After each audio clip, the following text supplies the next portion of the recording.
Will you be monkeying around with the new Godzilla X Kong, the new Empire, or is it just too bananas to be worth your time? A new See It or Skip It starts now.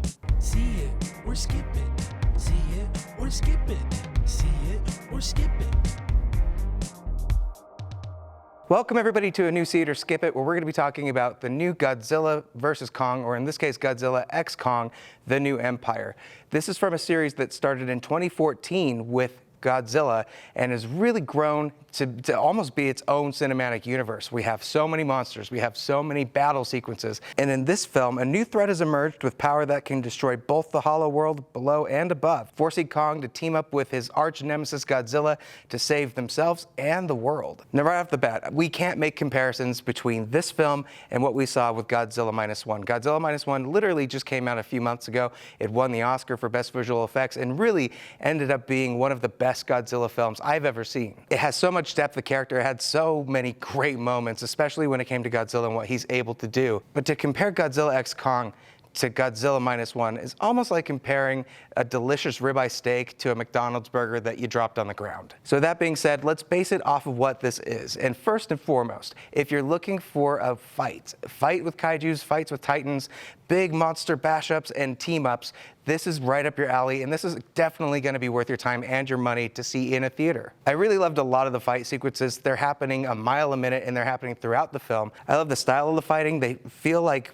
brawls that were just at a bar, almost like Roadhouse in a way. I really liked this sequence that maybe went for about 15-20 minutes that had absolutely no dialogue, but you could tell immediately what was happening. You knew what each character wanted and what their motivations were, and it was really a crowning achievement for the entire movie. It might have been my favorite part. Not only that, but I really enjoyed the music. It's coming from Junkie XL. He's done many films like Mad Max Fury Road, Deadpool, the Justice League Snyder Cut version. He again is bringing those drums, and he's bringing a little bit of a synth 80s type style to this movie that works really well. As far as the actors that are involved in this, I think Dan Stevens is the standout because he knows exactly what movie this is. It's silly, it's fun, it's not meant to be taken seriously, and he is just having the time of his life, and you can see that whenever he's on screen. But the big glaring problems with Godzilla X Kong really stems from the story. Boy, this is a dumb movie. It's nonsensical. Most everybody's dialogue has to do with a big, long exposition to explain exactly what is happening between the monsters. It never makes sense how they're learning this information. Brian Tyree Henry, who played a podcaster in the previous Godzilla vs. Kong, is basically a full-on science bro, giving full details about gravity, about how science is working with gravity, and it just makes absolutely no sense for what that character actually is. But at the end of the day, nobody cares about these characters, but I do wish we could have a little bit.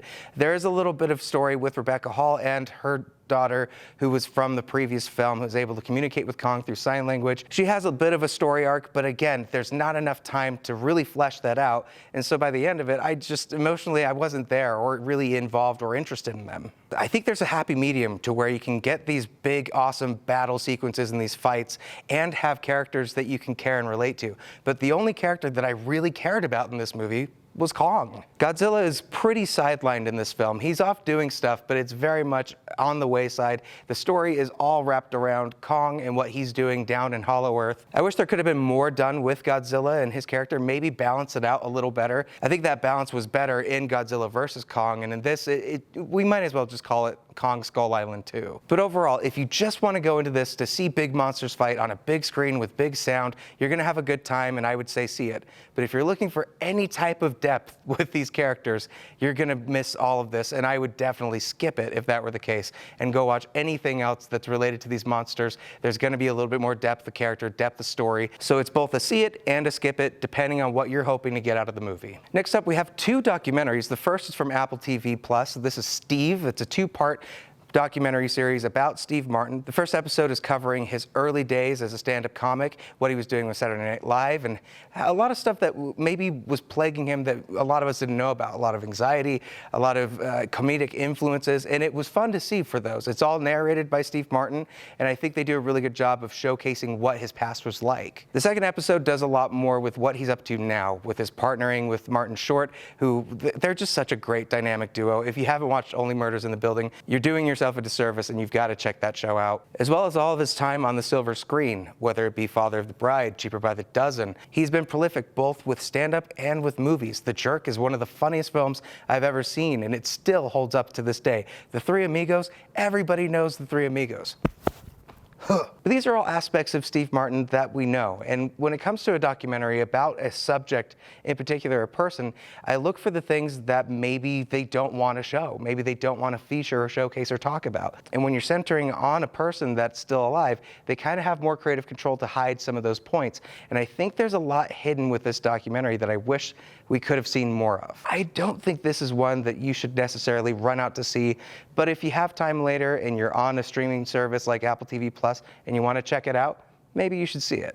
Another documentary that's out in theaters right now is Remembering Gene Wilder. Gene Wilder, one of the greatest comedic actors of his time, and really stands the test of time with a lot of his work. If you've seen any of the Mel Gibson classics like The Producers, Young Frankenstein, he was prolific in his work, and he was so unique in everything he did. I loved this story basically as a love letter to him from all of the people that have worked with him, that have been with him through his life, and telling that story about what he was up to. There's lots of great interviews in this documentary. I loved hearing the behind-the-scenes stories of what it was like working with him, how unique he was and his delivery, and how he kind of hid what he wanted to do for his roles with the actors he was working with, but still wanted to not only improve the film itself, but improve everybody around him. He was just that type of actor. I loved hearing all the stories about Willy Wonka and the Chocolate Factory. I still wish today that I could go to that factory that was built by an amazing set designer. And Young Frankenstein is still a comedy that is a required watch every Halloween time for me and my family. So it was really great to watch this film, to watch everybody just pour their heart out in love for Gene Wilder. I think this is definitely one that if you've loved any of his films and you want to know more about this person, it's a must watch. I would definitely see it. And last but not least, on Apple TV Plus, Fraggle Rock Back to the Rock Season 2 is out, and I had the chance, the joy, to be able to talk with not only the executive producers, but two of the stars of Fraggle Rock, Moki and Red. Take a look. Patrick! Silly creature, Oh my Patrick! gosh. Hello!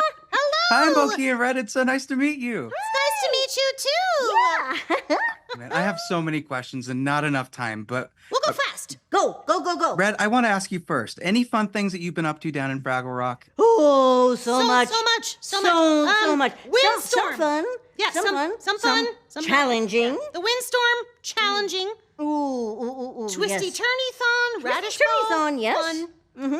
Yeah, amazing until I realized I could leave the path that I was running on, Yeah. thanks to Wembley, and discover amazing new things, including that I didn't have to win to have fun. That was pretty amazing. Yes, that was Yeah. really big for you, Red. Mhm, Yes, yeah. we learned a lot. We learned about solving problems by working together. Oh, yeah. We learned about sometimes going back to the past to find the solution to your problem today. Yeah. Yeah, so much. Mm-hmm. So much, Patrick. And we hung out with the Gorgs.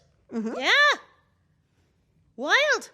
And Moki, you have an amazing singing voice. I was wondering, yes. are there any tunes that have just been earworms just stuck in your head today? Earworms. That sounds painful. That's how we That sounds really get painful. some help with that. Yeah, we can maybe see someone about that. Yeah. I've never had a worm stuck in my ear, thankfully. Yeah. But in terms of songs I like, oh, so many. I mean, you know, Yeah. the song The song is a favorite, but I think we know which one we love the best. The Right? song the silly creatures like with all the clapping. Ditch your cares away. Worries for another day. You know it. You know it, Patrick. Yeah. And who is your favorite Fraggle and why? Do you guys have a favorite? Ooh. Ooh. That's a tough one. I think my favorite might be my best friend Moki. I was gonna say that too, but not about myself. About you. Red is my favorite. You inspire me. Oh, Red, you inspire me too. You're a Fraggle of action. Oh, yes. Yes. You run, you jump, you dive. Everything. All the things. Yes. You but never Moki, give up. But Moki is a Fraggle of artistic creativity and insight and focus. She can find the tiniest things to appreciate and find so much beauty in the world, and I love that about you. Oh, Thank you, Red. See, we're very different, but we're best friends. And the last question for both of you, what can us silly creatures learn from you down in Fraggle Rock? Ooh. Well, I think a lot of the things that we've learned recently, the importance of listening to each other. Yep. Yeah. And being open to new experiences. Oh, yes, asking for help when you need it. Oh, yes. Very important, hard Yep. to do. And sometimes when things get tough, you just gotta have an ugly cry and let it all out. Oh, yeah. And then look to your friends to help get you through it. Yeah. Lots of big things like that. Big learning recently. Yes. Is there any way I can come and live with you guys? That'd Yes. be pretty awesome. Ooh, Yes. come on Oh my down. gosh, yes. Might be a tight Amazing. fit for you. Yeah. We'll have 'Cause, to you know, make we're a some lot room, smaller, but, I think. I think we can make it work. Yeah. I'll be right there. Thank you guys so much, Moki and Red. You're the best. Thank you, Patrick. Thank you, Patrick. Woohoo! Fraggle Rock Back to the Rock Season 2 is out now on Apple TV+. Make sure that you go and see it. It's going to be a great watch for kids and adults alike. Jim Henson, he's just a magical creator, was able to create such cool characters, and it's absolutely a see it. So that's all for this segment. Make sure that you check out See It or Skip It on abc4.com, click the Shows tab, and head over to See It or Skip It to see more movies, news, and interviews. I'm Patrick Beatty. Thank you again, as always, for watching, and I will see you at the next review. See it or skip it. See it or skip it. See it or skip it.